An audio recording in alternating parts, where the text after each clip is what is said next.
마가복음 제7장. 예수께서 일어나사 거기를 떠나 두로 지방으로 가서 한 집에 들어가 아무도 모르게 하시려 하나 숨길 수 없더라. 이에 더러운 귀신 들린 어린 딸을 둔 한 여자가 예수의 소문을 듣고 곧 와서 그 발 아래에 엎드리니, 그 여자는 헬라인이요 수로보니게 족속이라. 자기 딸에게서 귀신 쫓아내 주시기를 간구하거늘 자녀로 먼저 배불리 먹게 할지니 자녀의 떡을 취하여 개들에게 던짐이 마땅치 아니하니라. 주여, 올소이다 마는 상아래 개들도 아이들이 먹던 부스러기를 먹나이다. 이 말을 하였으니 돌아가라. 귀신이 내 딸에게서 나갔느니라. 여자가 집에 돌아가 본즉 아이가 침상에 누웠고 귀신이 나갔더라. 이 누가복음 말씀은요, 병행 구절이 있습니다. 마태복음 15장 말씀인데, 거기서 예수께서 거기서 나가서 두로와 시돈의 지방으로 들어가시니 가나안 여자, 오늘 성경에서는 헬라인이요 수로보니게 여인이라 라고 되어 있는데, 가나안 여자 하나가 그 지경에서 나와 소리를 질렀다. 주 다윗의 자손이여, 나를 불쌍히 여기소서. 내 딸이 흉악하게 귀신 들렸나이다. 흉악하다고 이야기했지만 오늘 마가복음에서 더럽고 추한 귀신, 예수는 한 말씀도 대답하지 않았대요. 아무 말씀도 안 하셨어요. 제자들이 와서 청하여 말하되, 그 여자가 우리 뒤에서 소리 지르오니 그를 보내소서. 얼마나 힘들고 얼마나 폐악질처럼 소리를 질렀으면 그렇게 했을까? 얼마나 간절했으면 그렇게 했을까? 그런데 예수님은 단 한마디도 하지 않으셨다. 보지도 않고 대답도 안 하셨다. 그러면서 제자들의 말에는 대답했는데, 나는 이스라엘의 집에 잃어버린 양 외에는 다른 데로 보내심을 받지 아니하였다. 근데 여자가 예수께서 절하여 이르되, 주여 저를 도우소서. 계속 예수를 붙잡습니다. 대답하여 이르되, 예수께서 처음에는 대답도 안 하시고요, 그 다음에 제자들의 말에만 응답하십니다. 그런데 그 응답하신 이야기가 잃어버린 양 외에는 다른 데로 보내심을 받지 않았다, 단호하게 말씀하세요. 근데 여자가 와서 이제 드디어 말합니다. 나를 도와달라. 그랬더니 예수께서는 자녀의 떡을 취하여 개들에게 던지기에 마땅치 아니한다. 여러 번 아마 충격을 받았을 것 같아요. 근데 여자가 이르되, 주여 올소이다마는 개들도 제 주인의 상에 떨어지는 부스러기를 먹나이다. 이에 예수께서 대답하여 이르되, 여자여, 내 믿음이 크도다. 내 소원대로 되리라. 여러 가지 좀 이해하기 힘든 예수님의 방법, 예수님의 태도가 이 성경 구절에 나와 있어서 많은 우리 설교자들이나 또 신학하시는 분들은 이 부분 때문에 좀 많이 힘들고 어려운 일들이 놓여져 있는 것이 사실입니다. 왜냐하면 예수께서는 살리시는 분이지 죽이시는 분이 아니거든요. 누군가가 이야기하면 들으시고 보시는 분이지 안 보시는 분이 아니거든요. 그리고 예수께서는 요청하지 않아도 찾아가셨던 분인데, 심지어는 찾아가지도 않고 들은 채도 안 하시고 제자들의 말에만 응답하시는 그 모습을 우리는 오늘 이 본문 말씀에서 볼 수 있습니다. 그런데 이 본문 말씀 이전에 어떤 이야기가 나오냐면요, 장로들의 전통에 대한 이야기가 나오고 난 이후 바로 연결돼서 수로보니게 여인이 이야기가 나옵니다. 장로들의 그 전통에 대해서 어떻게 말씀하고 있냐면, 바리새인과 서기관 중에 몇 사람이 예루살렘에 와서 예수께 모여들었습니다. 그래서 제자 중 몇 사람이 부정한 손, 씻지 않은 손으로 가지고 떡을 먹는 것을 보고 나서 장로들의 전통을 지켜 손을 잘 씻지 않고 음식을 먹는 부분에 대해서 지적하고 있습니다.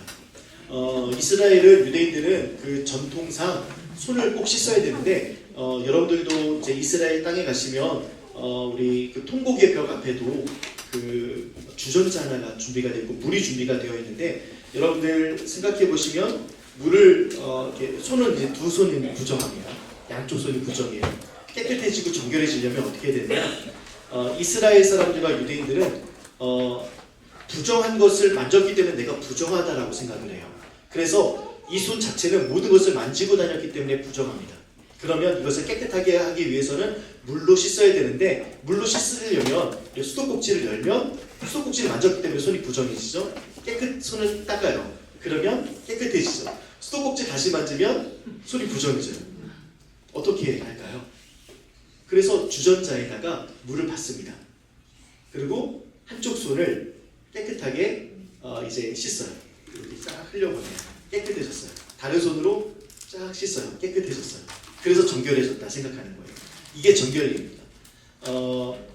근데 이제 저도 이제 그걸 가서 해봤는데 물음표가 든 거예요. 그럼 주전자는 안 들었나? 마지막에 주전자를 잡은 손은 그러면 안 들었나? 이 생각이. 그러니까 우리는 어떻게 하든지 깨끗해질 수가 없다라는 결론을 저는 내리면서 왔던 시간들인데 그거에 대해서 이야기하고 있어요. 왜 먹을 때 부정하게 먹느냐? 참 정결하신 그리스도 예수 앞에 정결에 대해서 묻고 있어요. 참이신 그분 앞에 참에 대해서 묻고 있습니다. 그래 예수님 마음이 얼마나 답답하시겠어요. 그래서 예수님께서는 이 정결에 대한 법의 위에 있는 그리스도 예수의 복음에 대해서 전하고 싶은데 그들이 받아들이지 않는 모습. 지금도 이 시대에 보면 복음 외에 다른 것들이 늘 가해져서 있는 일들을 우리가 볼 때가 있어요. 예수 믿으면 봉사도 열심히 해야 되고요. 예수 믿으면 뭐 전도도 열심히 해야 되고, 예수 믿으면 헌금도 많이 해야 되고, 예수 믿으면 교회 참여도 열심히 해야 되고. 그러니까 복음 앞에 복음 플러스에 계속 이것도 해야지 예수 믿는 거야. 이것도 해야지 예수 믿는 흔적이지. 이렇게 해야 그게 열매지 라고 이야기합니다. 열매는요 결과이고요. 그 결과인 열매는 나를 위한 게 아니라 타인을 위한 거예요. 그래서 내가 우리가 그 이야기하는 9가지 성령의 열매는 내가 주렁주렁 맺었다고 해서 자랑할 것이 아니라 이것들이 떨어져서 다른 누군가를 살리는 역사. 그래서 대부분의 성령의 9가지 열매, 오래 참음, 자비, 양선, 충성, 이 모든 것들은요 나의 성품에 관련된 일들, 복음으로 인하여서 내가 변화돼서 자연스럽게 결과된 모습을 의미하지 이것이 있어야지 예수 믿는 흔적입니다 라고 이야기할 수 없어요. 왜냐하면 그렇게 이야기하면 나의 공로가 들어가기 때문에 그래요. 오늘 이 큰 믿음, 이것도 큰 믿음이 있었기 때문에 예수께서 그 딸을 고쳐주었다, 그 귀신 들린 자를 고쳐주었다가 본문 말씀의 의미가 아닙니다. 예수께서는 능력이 있으심을 보여주시면서 큰 믿음을 만드시는 분인 것을 보여드리고 있음에도 불구하고 우리는 큰 믿음이 있어야지, 여러 가지 열심히 있어야지 하나님께서 도와주셔 라는 접근을 할 때가 있어요. 그런데 우리는 늘 우리 안에 종교심이 있어서 어떤 생각을 할 때가 많냐면 하나님을 열심히 믿고 따르면 나에게 복이 있다 라는 그 공식이 우리 안에 늘 자리 잡고 있는 것 같습니다. 내가 열심히 예수 믿으면, 내가 열심히 신앙생활하면 하나님께서 복을 주시지. 근데 우리는 예수라는 복을 먼저 받았습니다. 예수라는 복을 먼저 받았기 때문에 예수 안에서 내가 하나님께 기도드리는 것들은 시간 싸움이지 하나님께서 반드시 이루어줄 일들이거든요. 오늘 본문 말씀도 예수님께서 완벽하게 외면하지 않으시고 그 딸을 고쳐내시고 귀신 들린 자, 사람이 할 수 없는 일들을 하나님께서 행해주십니다. 근데 우리 안에 내가 할 수 있는 영역은 하나님께 기도하는 경향이 생각보다 적습니다. 내가 할 수 있는 것들은 내 스스로가 하는 일들이 많아요. 그런데 내가 할 수 없는 일들에 대해서만 하나님께 가지고 나와서 이야기할 때가 참 대부분 많이 있는 것을 우리는 보게 됩니다. 여러분들 작은 일부터 큰 일까지 하나님께 맡기는 저와 여러분들 되기를 주님의 이름으로 축복합니다. 그걸 너무나도 기뻐하세요. 최근에 이제 진상에 대해서 제가 좀 여러 가지 좀 찾아봤더니요, 진상은 붙잡고 늘어지는 것, 논리가 통하지 않는 것, 기억 걷어내는 것, 떼쓰는 것, 매달리는 것, 뭐 이런 게 좀 진상인 것 같아요. 그래서 이게 좀 어떤 그 곳에 이제 그 붙어 있는 포스터, 은행에 있는 포스터를 보니까요, 유형별로 이렇게 분류를 했습니다. 폭력형, 그래서 통장, 그 현금 접시 있잖아요. 그 네모난 거. 그것을 직원 얼굴에 던지는 폭력형의 진상이 있대요. 두 번째로는 희롱형. 그러니까 어떤 상품에 막 가입해달라고 이제 직원이 이야기하면 애인 해주면 상품에 가입하겠다. 이런 사람이 있을까 싶을 정도로 좀 그래요. 소란형. 상의를 탈의한다. 그러니까 문신을 보여주면서 난동을 부린다. 소란형. 억지형. 은행에서 모기 물렸다며 의료비를 요구한다. 협박형. 연체를 안내하자 회칼 들고 오겠다. 협박. 민원형. 금감원, 검찰, 언론에 제보하겠다 라고 또 협박. 또 블로거형. 파워 블로거임을 강조하면서 무리한 요구를 한다. 이런 이야기들. 참 살다 보면 정말 이상한 사람을 만날 때가 있으면서 그럴 때마다 우리 장미 집사님도 그렇지만 인류애가 막 사라지는, 나는 정말 인류를 너무 사랑하고 이 땅을 너무 사랑하고 싶은데 이런 사람들을 막 마주할 때마다 인류애가 무너지고 없어지는 그런 모습들을 아마 마주하게 되는 것이 참 현실의 모습이지 않을까 싶습니다. 또 요즘에는 먹튀 이런 거 있잖아요. 음식 먹고 계산하지 않고 먹튀. 그 다음에 택시를 타서 장거리를 이동해 놓고 지금 내가 지금 현금이 없으니까 여기 잠깐 올라가서 갖고 오겠다.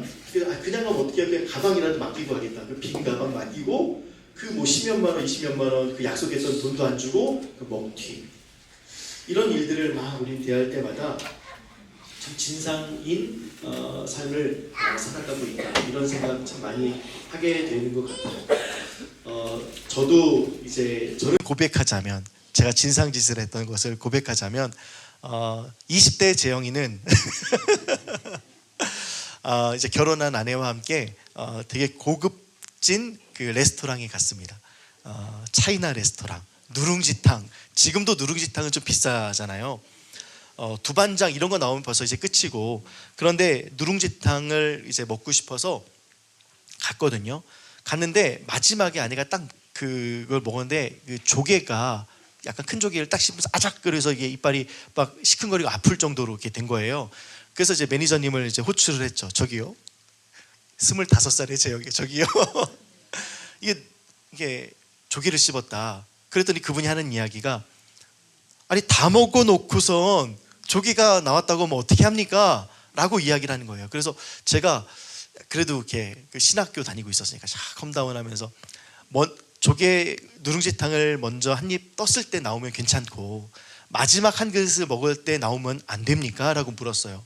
그랬더니 아니 다 먹어놓고 그러면 안 되지 라고 오히려 서를 넘는 말들을 계속하세요. 마치 우리가 이것 때문에 떼쓰는 것처럼, 마치 이 값은 받지 말아달라고 하는 것처럼, 진상 부리는 것처럼 막 이렇게 대하더라고요. 그래서 제가 그걸 요구하는 것이 아니라 사과 한마디면 되지 않겠습니까?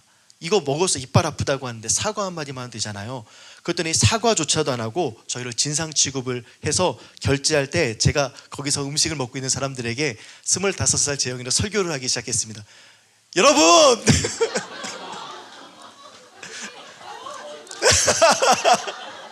여기서 식사하지 마십시오. 먼저 나오면 되고 늦게 나오면 안 되는 이곳에서 식사하지 마십시오. 고래고래 소리를 지르면서 막 나왔던 25살의 재영이는 지금 45살이 돼서 다 용서할 수 있는 사람이 됐다. 진짜 창피하죠. 근데 아내는 얼마나 창피했겠어요. 워낙 다혈질에다가 틈만 나면 이제 그런 어떤 기준과 선, 예의, 태도 이런 걸 막 따지고 있었다 보니까 아무튼 그 생각이 좀 나요. 얼마나 진상이었겠습니까? 근데 오늘 본문에는 두 부류의 진상이 있어요. 바리새인과 장로의 전통을 이야기하는 진상, 그 다음에 예수님이 가라고 해도 듣지 않아도 계속 이야기하는 수로보니게 여인의 진상. 이 두 분의 진상이 성경에 좀 나옵니다. 이 두 명의 진상에 대해서 예수께서는 한 사람은 정결하다라고 느껴지는 그 진상의 사람들과는 예수께서는 그 자리를 떠나셨지만, 예수님이 정말로 필요해서 예수밖에 없다라고 생각하는 그 수로보니게 여인의 진상은 예수님께서 그 자리를 떠나지 않으시고 그 딸을 고쳐주는 놀라운 역사를 이루셨습니다. 그렇다면 예수께서는 왜 수로보니게 여인을 바로 그냥 고쳐줬으면 됐을 텐데 왜 그런 말씀을 하셔서 우리로 하여금 힘들게 하고 좀 어렵게 했을까? 왜 이런 말씀을 하셨을까? 한번 27절 다 같이 한번 읽어보면 좋겠습니다. 시작.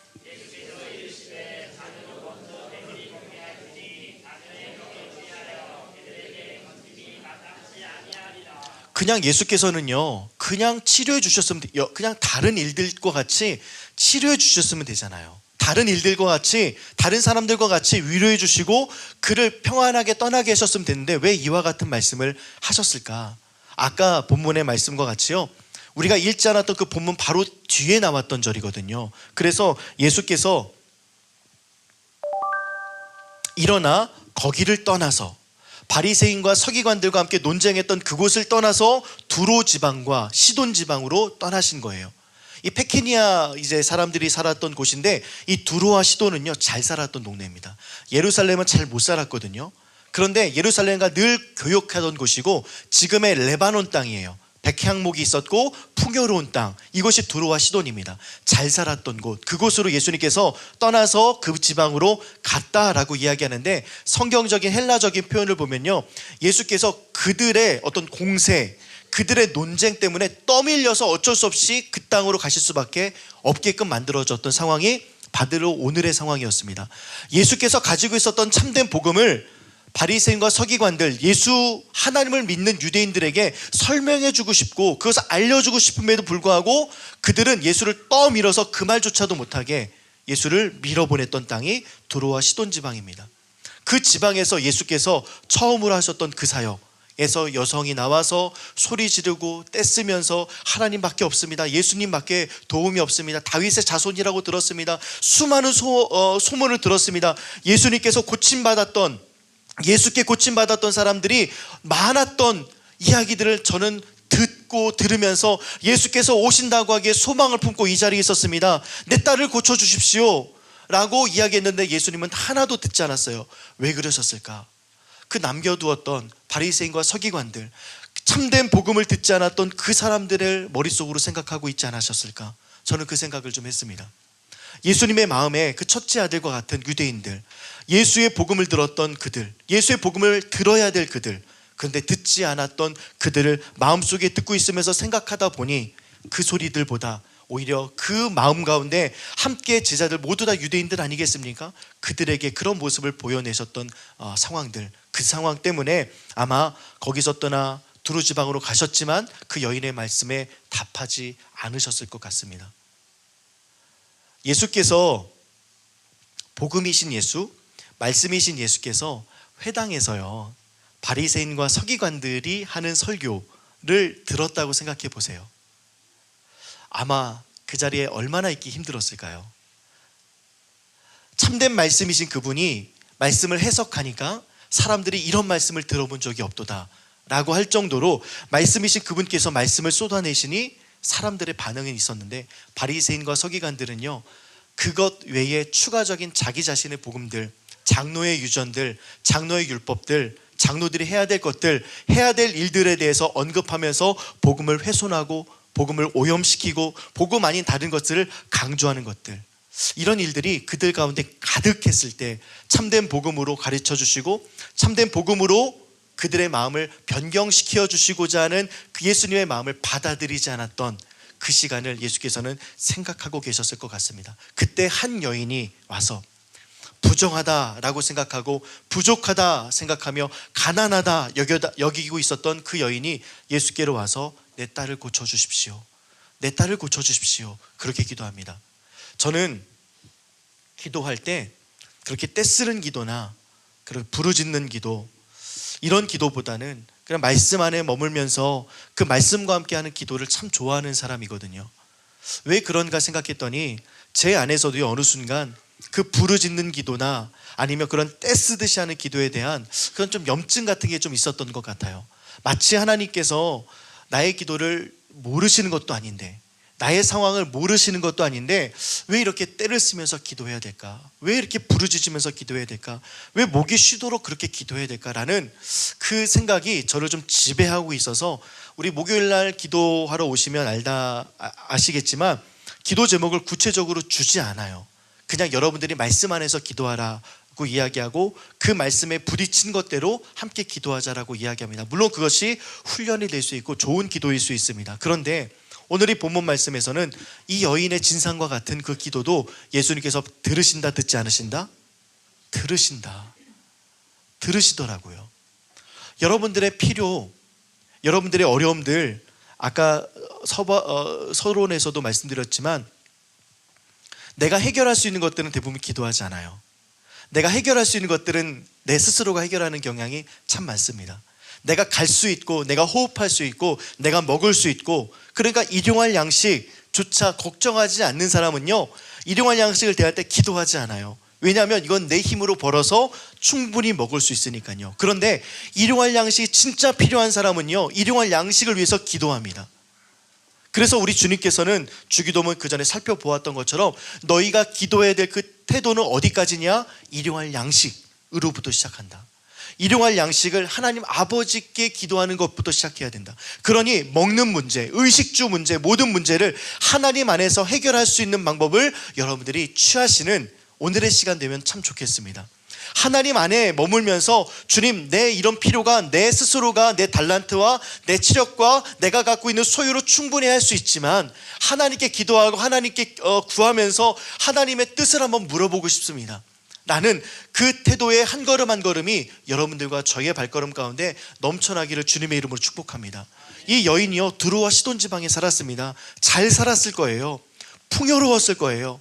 근데 풍요로움으로도 해결되지 않은 딸아이의 귀신 들린 것들이 그 여인의 발목을 붙잡았습니다. 그럴 때 이 여인은 예수의 발 아래 엎드려서 당신밖에 내 딸을 고칠 수 있는 사람이 없습니다. 당신밖에 내 딸을 치료해 줄 수 있는 사람이 없습니다. 내가 들어보니, 예수의 소문을 들어보니 죽은 자도 살아나게 하시고 걷지 못했던 자도 걷고요, 눈 멀었던 자도 걷게 되어지고, 또 거라사 광인, 그 광인도 예수 믿었다고 하던데 내 딸도 주님 고쳐주십시오 라고 고백했던 이 여인의 고백이 여러분들의 오늘 고백되어서 우리가 작은 일 말고 내 삶에 해결할 수 없는 일들은 한 사람씩 한 개씩은, 그 이상씩은 꼭 우리 가운데 있을 것 같아요.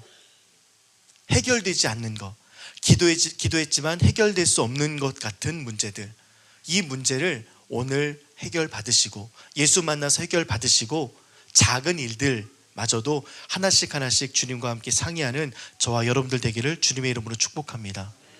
특별히요, 예수님께서는 이 여인에게 믿음이 크다라고 이야기를 합니다.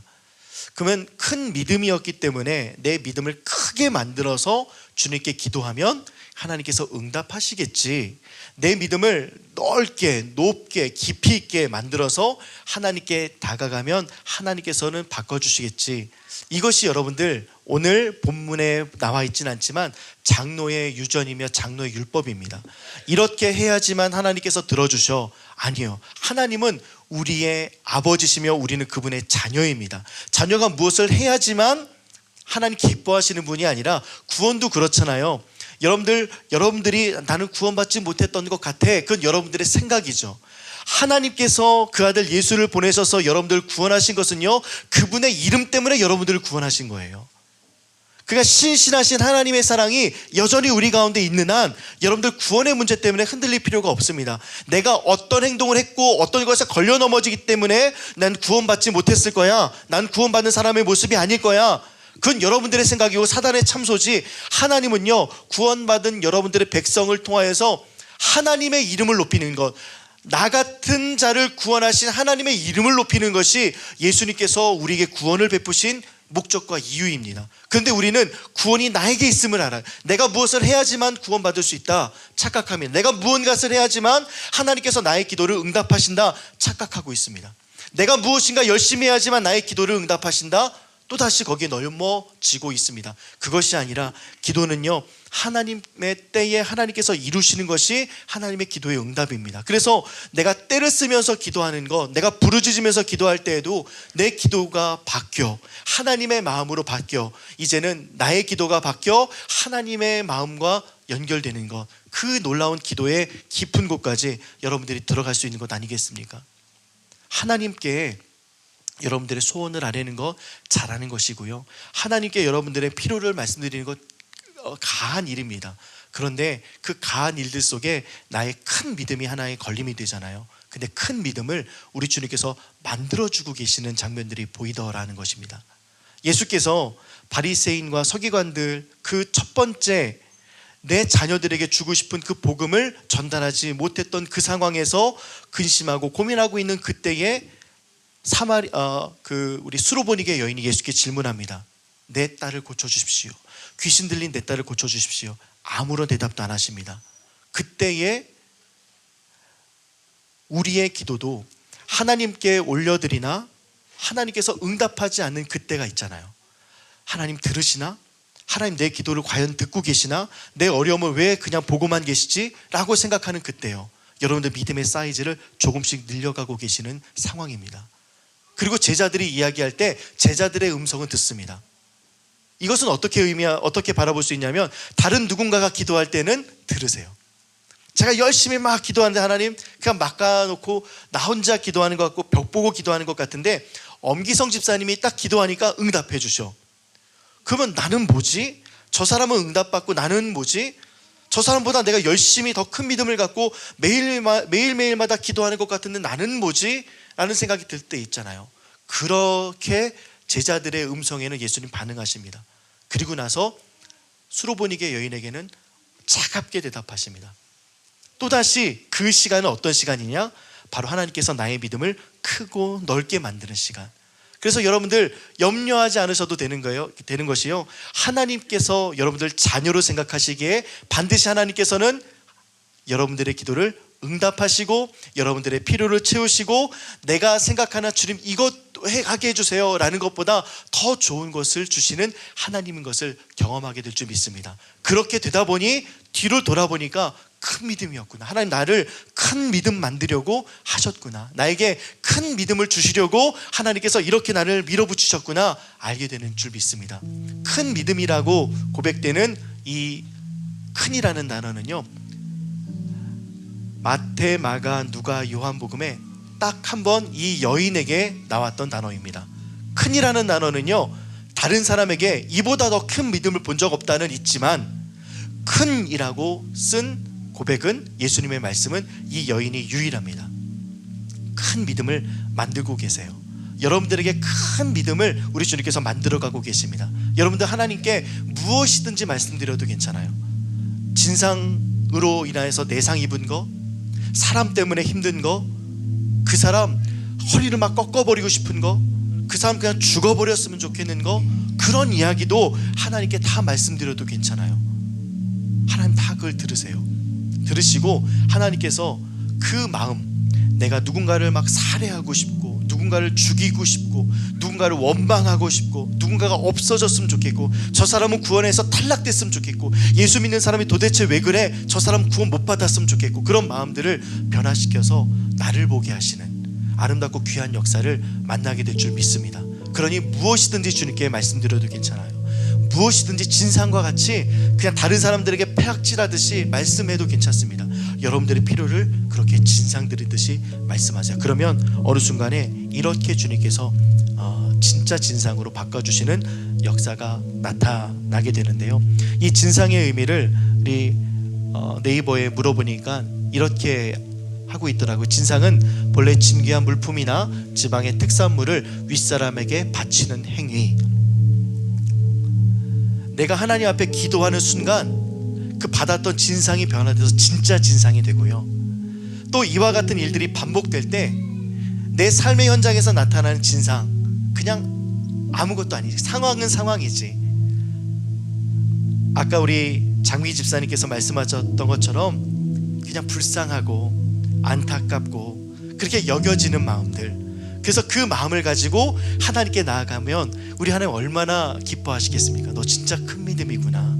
그 상황들 속에 내가 개입하고 있지 않는 모습처럼 보이고 여겼을지라도 너는 그 상황을 버텨냈구나. 정말 부스러기마저, 그 은혜마저 있었으면 좋겠다라는 마음으로 그 시간을 견뎌냈구나. 나의 상한 마음과 가난한 심정을 하나님께 올려드릴 때에 하나님께서 그것을 기뻐 받으시는 모습, 그래서 우리 하나님께서 기뻐하시는 일, 내가 필터가 돼서, 내가 청정기가 돼서 하나님께 아름다운 모습을 올려드리는 그 날을 기대하시는 그 하나님을 여러분들이 발견하는 오늘의 시간과 또 매 순간의 시간 되기를 주님의 이름으로 축복합니다. 여러분들 꼭 진상을 기억하시기 바라요. 이 땅에서 나에게 갑질하거나 진상을 할 때 하나님께 올려드린다. 그리고 하나님을 만나 하나님의 응답이 없는 것 같은 시간들 속에서도 기다리고 버티고 견뎌 하나님의 일하심을 경험하고, 그것을 하나님께 아름답게 올려드릴 수 있는 진짜 큰 믿음을 이뤄내시는 하나님을 온전하게 바라보자. 이 마음이 여러분들 안에 깊이 자리 잡고 있는 시간 되기를 주님의 이름으로 축복합니다. 늘 여러분들 주님과 가까이 가시고 주님 곁에 머무시는 연습을 하시고, 그래서 독수리 날개쳐 올라감 같이 우리는 추락하는 것 같으나 우리 주님의 등에 업혀 날아 올라가는 그 연습들이 내 삶을 통하여 나타나서 진상이 진짜 진상이 되고 진상이 변해돼서 하나님께 아름답게 올려드리는 진상 되기를 주님의 이름으로 축복합니다.